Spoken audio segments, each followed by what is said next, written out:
こんにちは。こんにちは。スカジャンです。スカジャンといえばこの方、スカジャン研究家でテーラー東洋企画統括の松山さん、よろしくお願いします。松山です。よろしくお願いしまお願いす。します。松島さん、これ見てください。すごいの来ましたね。ヘビドクロです。ヘビドクロ。はい。これがめちゃめちゃかっこよくてですね。ええしかもヴィンテージだとめちゃめちゃ珍しいんですよ。そうですよね。もうちょっと僕なんか手が出る値段じゃないですもんね。物もないですし、ええ値段もめちゃめちゃ高騰しているので、仮に見つけたとしてもっていうやつですね。買えないですね。買えないでですね、はいこちらが実はええ2025年のはい一発目のリリースとして、はい今回こちらが選ばれたわけです。これを作ったわけですね。はい、なぜかと申しますと、はい。 2025年っていうのは、はい見年、ヘビ年なんですよ。そうですね。それでこのヘビドクロっていうのが選ばれたわけです。もうヘビ年だったらもうまずはここからっていうモデルがそうなんです。登場したわけですね。はい。いろいろはい。ドクロ、ヘビドクロっはていパターンとかもあるじゃないですか。はいこれ年代でいうとどういう感じなんですか？こちらは別鎮なので、ええ50年代中期ですね。はい。というと、いい資料があるので見てもらっていいですか？はいはい。ちょっとこれ持っていただいていいですか？もちろんもちろん、すいませこれちょっと皆さんに見せてね。こちらなんですよ。はい。もうね。こちらなんですけど、ええ私東洋に入ってでこちら作らせてもらったジャパンジャケットっていうスカジャンの専門書なんですよね。松山さんがはい全部監修してね、はい。手掛けた本ですよね。これは私も持ってます。でこの中にはい一応そのスカル、ドクロのコーナーっていうのがあるんですけど、はいこ。ちらにいろいろ紹介されてるんですけどね。はい古いものからいろいろあって、40年代50年初期とかもいろいろあるんですけど、はい。こういったそのクモの巣とええドクロとクモの巣とドクロとあとヘビ。ヘビ3点セットですね。これ。これがもうセットで、はい一番ドクロの柄でも有名な組み合わせになるんですよね。で、いろんなヘビのなんて言うんでしょう、色とかもいろいろあるんですけど、確かに微妙にいろいろ違うんですね。そうなんですよ。ええで、50年代後期とか、60年代初期とかになっちゃうと、はいはい結構ヘビの色が南国のなんか毒ヘビみたいな色とかになってしまうんですけど、もうすごい色色彩豊かなヘビになってますね。こちらはその色がすごい極力使われてないんですよね。今回リリースするものなんですけど。これは確かに、微妙に2色ぐらい、3色。そうですね。ヘビのその体の部分で2色、はいあとお腹の部分とかあとベロとか、3、4色ぐらいしか使ってないですかね。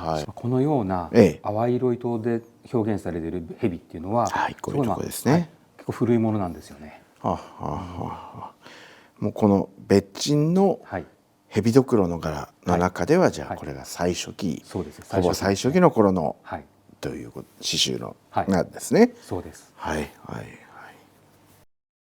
ドクロなんですけどね、ヘビはもちろんこちらは淡い色なんですけど、そのドクロの方も結構淡い色糸で表現されてるんですよね。これ白と言っていいんですか？メインのカラーは。そうですね、白です。白とこれはグレーですね。グレーと黒3色で、これもそうですね。でもね、僕この角度から見てると、はい、何色も白が使い分けられてるように見えちゃってるんですけど、それはですね、このレーヨン紙の光沢のせいですね。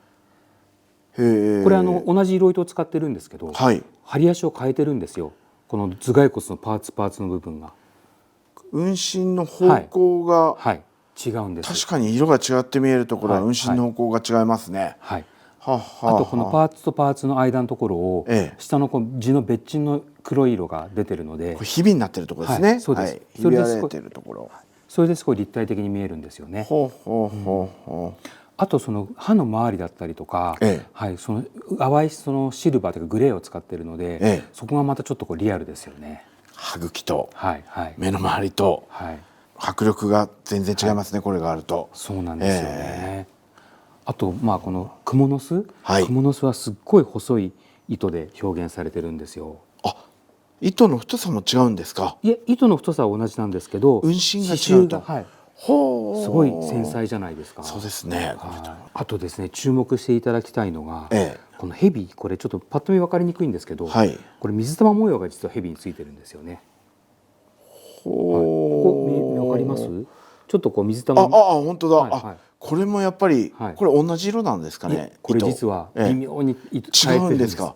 こう光の加減で水玉がふわっと浮き出てきますね。なのでこう薄いこう本当に微妙な違いなんですけど、シルバーとかグレーの中でもちょっと濃淡を実はつけてるんですよ。そうなんですね。そうなんです。あとこの蛇の淡いピンク、これも良くないですか。お腹のところですね。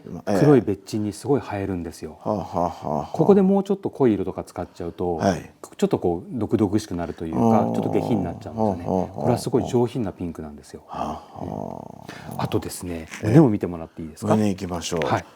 胸はこれは実は一色なんです。これもさっきと同じで、こうどっから見るかで全然このパーツごとのね色の見え方が違いますね。色の濃淡が浮き出てきますよね。全く同じとか。そうです。しかもこっちは今度は目は地の色が出てるんです。別地の色が出てるんですよね。黒い色糸を使ってるわけじゃなくて、なので胸の刺繍は白い色糸一色。あとですね、袖の竜を見てもらっていいですか。こちらも実はこの目の黒以外は全部白なんです。これ全く同じですね、ドクロと。そうなんです。こう角度で全然違って見えますね。全然違いますよね。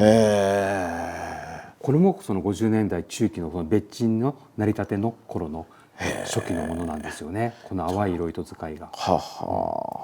やっぱりこちらも竜の方も50年代後期から60年代初めになっちゃうと、結構グリーンとか赤とかすごい派手な色を使う。こちらは違いますね。結構派手な色糸を使っているものが多くなりますね。松島さん今着てらっしゃる竜って結構こうライン状とか棒状じゃないですか。なんか全然違う竜だなと思って自分でもチラチラ気にしてたんですけど、これ結構うねってるんですよね。言われてみればすごいこうカーブしてますね。そうなんですよ。結構だから着るとすごい派手な感じで出るんですよね。すっごい真っ黒の別鎮に映えますね、光沢のある白が。そうなんですよね。胸にしても、この背中にしても、この白い糸一色でこうメインカラーをこの表現している部分が多いじゃないですか。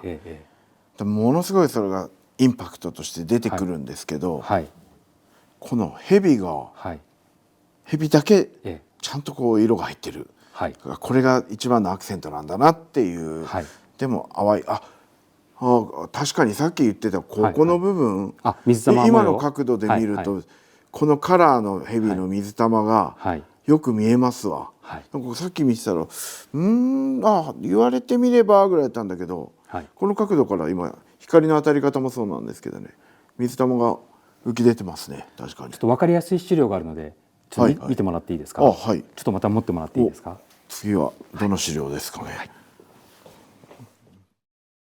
松島さん、こちら見ていただきたくて、こちらはその交渉時代に使ってた刺繍型紋紙なんですよね。これが実はドクロなんですよ。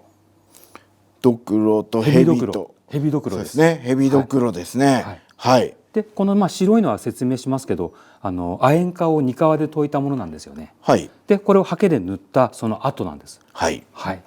で先ほどおっしゃってたその蛇の水玉、ちゃんとこちらに紋紙として水玉が残ってるんですよ。こちらも。であとこの蛇のベロっていうか舌が2本生えてますよね。生えてますね。普通って蛇って1本で先っちょが2本に分かれてるのが蛇じゃないですか。これって結構根元からも2本出てるんですよね。でもそれもちゃんとこの紋紙というかに忠実にやはり蛇のそのベロも2本出てるんですよ。牙を剥く感じがすごい迫力がありますね。きちんとそれが表現されているというか、忠実に刺繍がね。結局ですね、やはりこういうふうに蛇の水玉の部分とかあるじゃないですか。なのでやはり紋紙を見るとそういうところもやっぱりちゃんと分かるんですよね、刺繍型を見ると。なのでそれ証拠に基づいてちゃんと作らせてもらってます。やっぱじゃあこの紋紙があるからこそ、さらに精度がより高まったっていうものが作れるできるわけなんですね。すごいですね。やはり気になるのはリバーシブル面ですよね。そうなんですよ。もうこのねヘビドクロのお話でかなり満たされてはきてるんですけど、やっぱり裏面も気になりますね。なりますよね。では早速見ていきましょう。すいません。ハンガー持っていいですか。はい、こんな感じなんです。これは、はい、竜と虎、はい、そうですね、はい、竜と虎がこう戦ってるものですね。色味がまた独特な、はい、ちょっとくすみの入ったような色味で、はい、年代を感じるんですけれども。そうですね、こちらもでも50年代中期なんですけど、はいはい、本当にすごい壮大なスケール感があるんですよ。はい、なぜかと申しますとですね、竜が虎に巻きついてるのは分かるんですけど、はい、一回ぐるっとこう富士山の向こうから顔が出してるんですよ。すごくないですか。一応睨み合ってるんですかね、これはね。そうですね。で、あとこう激闘をこう表すこの火花がこう散ってるわけですか。はい。そうなんです。ただ、ここで言えるのが、この竜もこの虎もすごい可愛らしい顔をしてるんですよ。確かに。はい。写実的ではなくこうデフォルメされてるんですけど、それがまたヴィンテージらしいというか、ヴィンテージ独特のなんかこう雰囲気を醸し出してますよね。はい。キルティングのステッチもいいですね。僕大好きなんですよ、このステッチの感じが。いいですよね。なんかちょっとポップというかカジュアルになるというか。で、しかもこう胸も見てもらっていいですか。胸が今度は和紙なんですよ。ということは、この一着で和紙虎竜のスカジャンの3大モチーフが揃ってるんですよね。そうですね。なかなか珍しいですね、勢ぞろいするのは。で、しかも今回この和紙はグリーンなんですよ。これもあんまり見たことないんですけど、僕。で、リブもグリーンなんですよ。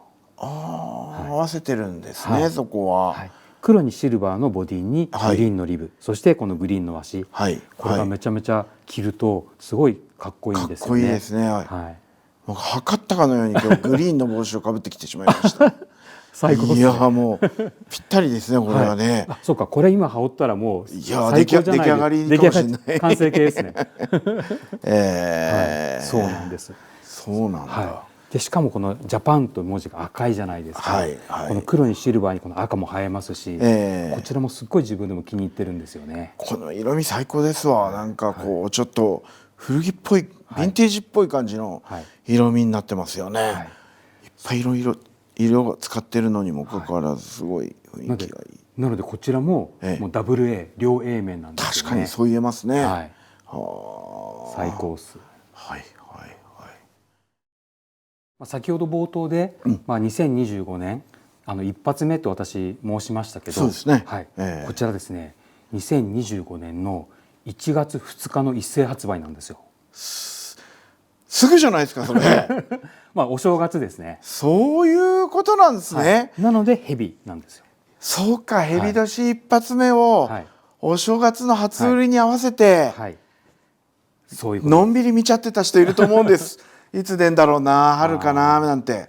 そうなんですね。もうまさにすぐじゃないですか。そうなんです。これはなんか急に僕も気ぜわしくなってきちゃったんで、ちょっと詳細後ほど教わって、発売開始のタイミングのね、詳細は概要欄の方に後で入れてもらうようにしますんで、そちらを見てください。喧嘩しないように。はい、ありがとうございました。ありがとうございました。よろしくお願いします。これ俺綺麗そうなサイズじゃないですか。もちろん。ちょっと試着していいですか、これ。いや、わがまま言ってすいません。ちょっとね。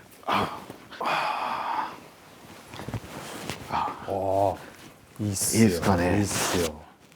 せっかく緑の帽子かぶってきちゃったんで、今日全く申し合わせずに緑の帽子だったんで、緑のね面でも着てみたくなっちゃって、自分で今日勝手にグリーンコーディネートしてたんですよ、知らない間に。いいっすね。どうですか、緑で合ってますこれ。最高っす。これどっちも着れますね。確かに両 A 面だ。ちょっとあれですね、クリックで1月2日に頑張んないお店行っちゃった方が変なので、はい、すいません。ありがとうございます。